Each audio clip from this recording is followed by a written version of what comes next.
On March 30th, a federal judge in Texas vacated the Affordable Care Act's preventative services mandate. The decision means that employers nationwide will no longer have to provide employees with health plans that pay for certain preventative health services like cancer screenings, medications, newborn screenings, and more. It was Judge Reed O'Connor in Texas, the Northern District of Texas, that ruled on the mandate back in September of 2022, but at that time had not yet determined the remedy. And now he has determined that the government should be entirely blocked from requiring health plans that cover services. Now, major medical groups and patient groups argued against the order. They said a nationwide order would jeopardize the health care of millions of Americans, and it would lead to preventable deaths and higher costs for treating diseases that could have been detected earlier through preventable screenings. You'll remember Judge Reed O'Connor. He's the judge that tossed the entire Affordable Care Act back in 2018 as being unconstitutional. Now, that decision, of course, was overturned by the U.S. Supreme Court.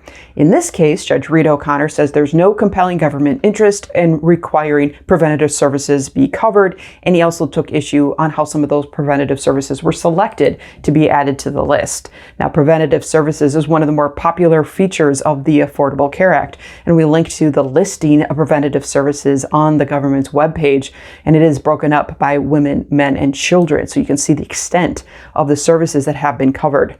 Now, the federal government has given us some sort of indication of the impact of preventative services mandate in the Affordable Care Act. More than 150 million Americans with private insurance have coverage for preventative services under the Affordable Care Act, and that's a report that the U.S. Department of Health and Human Services issued back in January of 2022 with those numbers. And the report says we're not even counting the people that have preventative services through Medicaid and Medicare. That's 150 million is just the private insurance number.